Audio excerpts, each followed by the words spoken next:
Sabe aquele tipo de quadrinhos que traz uma pegada mais autoral, que o autor apresenta os seus dramas, os seus traumas de infância, as memórias que tanto marcaram ele, que ele precisa exorcizar esses demônios, mas sempre dentro de um contexto histórico maior, importante de uma sociedade, como por exemplo, uma ditadura militar, um pós-guerra ou a própria guerra. Sabe esse tipo de quadrinho muito visceral, que mexe com a gente, que causa reflexão, que emociona? Pois é, eu estou falando aqui de um deles, Paracuelos, de Carlos Giménez. Cara, como é que o Brasil não conhecia esse autor? Eu já vou dizendo que é um dos melhores álbuns de quadrinhos lançados aqui no Brasil esse ano, pela editora Comic Zone. E por que isso aqui é tão especial? Eu espero que com esse vídeo eu convença você a adquirir esse material aqui, porque com certeza é um dos melhores quadrinhos que você pode ler atualmente. A gente primeiro vai falar sobre a arte, né?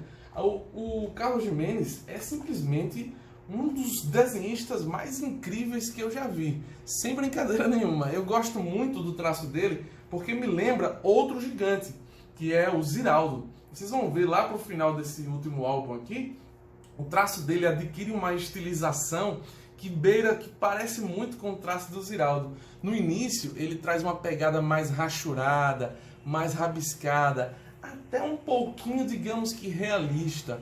Mas com o passar do tempo, né, as coletâneas aqui de histórias são pequenos contos, são compiladas de forma cronológica, né? Então você vai acompanhando a evolução desse grande artista, galera. É um passeio pelo amadurecimento de um gigante. Então é uma delícia, além de acompanhar as histórias, você acompanha também a evolução desse grande narrador visual que é o Carlos Giménez. E agora, falando mais sobre a sinopse básica da obra, aqui a gente vai ser apresentado a episódios, pequenos causos da vida desse bando de garotos que sofreu o que o diabo amassou nesse abrigo chamado Auxílio Social, lá em Paracuelos. A gente tem que entender que nessa época a Espanha estava vivendo o pós-guerra. O totalitarismo estava crescendo muito na Europa. O nazismo, a questão do fascismo, o comunismo também na União Soviética. Então, essa é a era dos extremos, como dizia o grande historiador Erich Hobsbawm. E a Espanha franquista era uma ditadura extremamente corrupta, opressiva, e a Falange, que era um dos seus principais braços políticos, ela se estendia por diversas instituições da sociedade, e o abrigo de Paracuelos era um deles. A Falange lá se uniu à Igreja Católica para dominar os corações e as mentes desses garotos aqui. E, gente, o que esses meninos passam não é brincadeira, é de emocionar, de cortar o coração. A gente vai ter aí um militarismo radical junto, né, de um fanatismo religioso. Imagine o que dá esse sarapatel aí, esse caldo opressivo na vida de crianças. Tipo, tem diversas cenas aqui que você fica, nossa senhora, você morre de pena, de compaixão desses garotos. Eles levam tapas à torta e à direita, violência gratuita. O padre, não sei quem é pior, se é o padre, se é a diretora, se é o coordenador, tem os capatazes. É uma coisa terrível. Os garotos são tratados como lixo.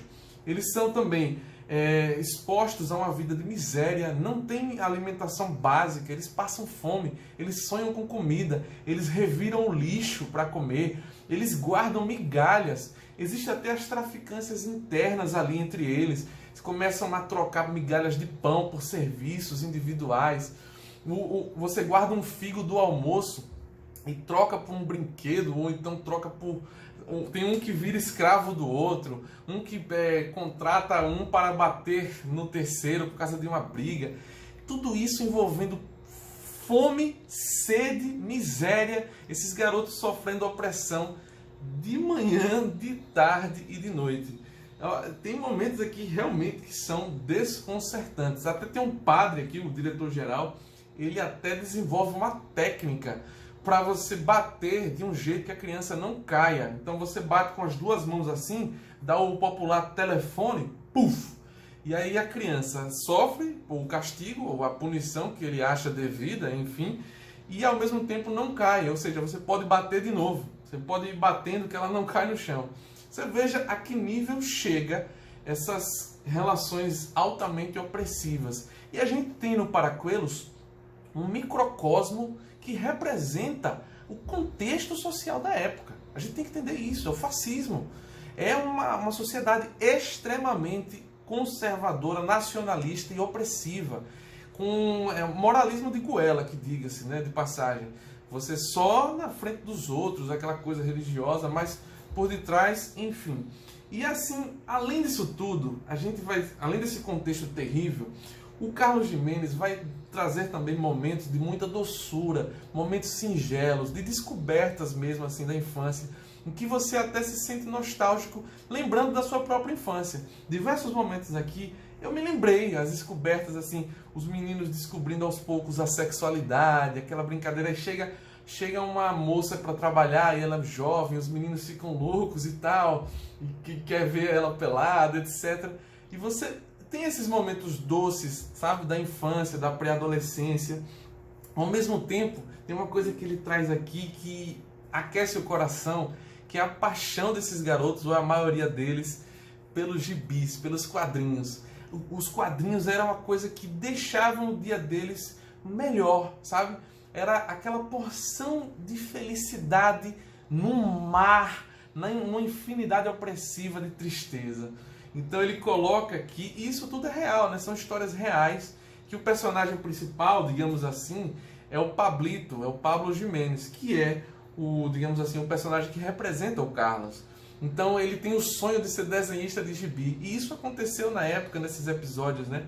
E os meninos ficavam lá para ver os personagens, ver os próximos episódios, e o Carlos, o Pablito, desenhava gibis também, e participava de concursos numa editora, etc. E eu vivi muito isso, porque eu desenhei gibis quando era criança, eu era aficionado por quadrinhos, tenho meus gibis até hoje aqui, tem vídeos até no canal em que eu mostro os gibis que eu desenhava quando era criança, eu guardo comigo até hoje, são preciosidades para mim.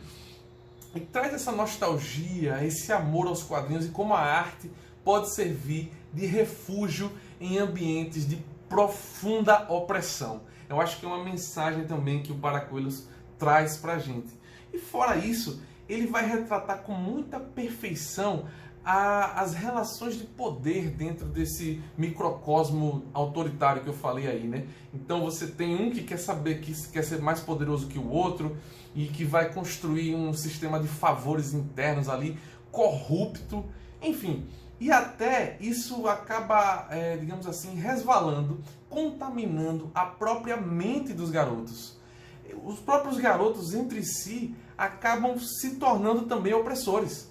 Quando eles recebem algum poder, digamos assim, você vai vigiar o banheiro, você é o responsável por formar as filas. Então, os garotos que recebem esses títulos, essas incumbências, eles também começam a oprimir os seus iguais.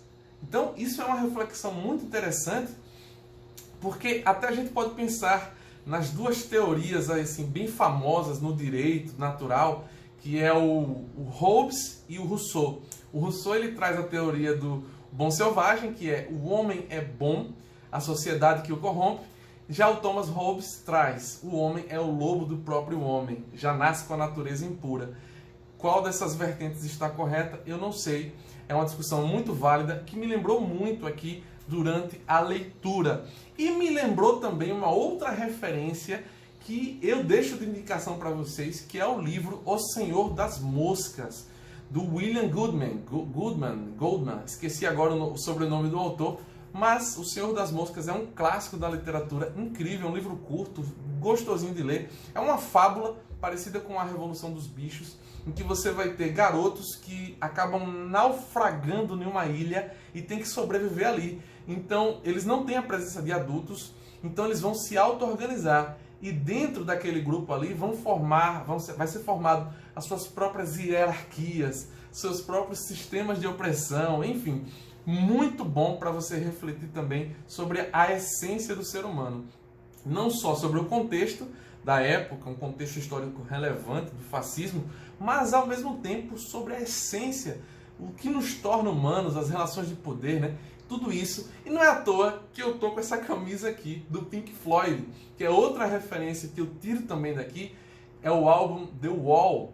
Ah, sabe aquela música We Don't Need No Education? O The Wall é um álbum conceitual também que fala muito sobre opressão contra a criança, contra a infância, a perda da inocência. É uma obra fantástica que deu origem a um CD duplo maravilhoso do Pink Floyd e também a um filme incrível do Alan Parker. Se eu não me engano, o diretor é esse. Se você não conhece essa obra, você deve conhecer pelo menos a música.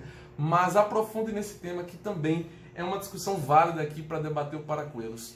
E uma terceira referência para a gente ir finalizando o vídeo é também o filme El Espinhazo del Diablo, o Espinhaço do Diabo, a Espinha do Diabo, que é do Guillermo del Toro.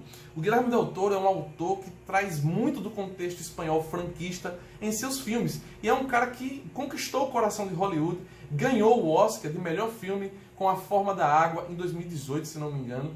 É um autor que ele tem uma inspiração Lovecraftiana, adora criar aqueles monstros. É o responsável pelo Labirinto do Fauno, que também traz o contexto da Espanha franquista. E é um dos filmes mais maravilhosos que eu já assisti na minha vida. É uma fábula linda, traz todo esse contexto espanhol que está mergulhado aqui também no Paracoelos. Mas O Espinhaço do Diabo é um filme que trata também de um orfanato de garotos que sofrem opressão e que encontram nos gibis, nos quadrinhos também, um refúgio daquela sociedade, daquela realidade que o cerca. Então é isso, galera. Eu acho que a gente concatena todas essas ideias nesse vídeo. Paracoelos é uma das melhores obras do ano, debate muita coisa legal, interessante, e não é uma leitura massiva, hein? É uma leitura super gostosa, fácil de ler, não tem nenhuma citação de fato histórico e nada. Você vai entender tudo isso através das histórias sofridas dessa garotada aqui do Abrigo Auxílio Social. Por esse vídeo é isso. Se você curtiu, deixa aí o seu comentário, fala pra mim se você já leu. Quer comprar? Compra pelo link que tá aí na descrição desse vídeo. Se inscreve e até a próxima. Valeu, galera!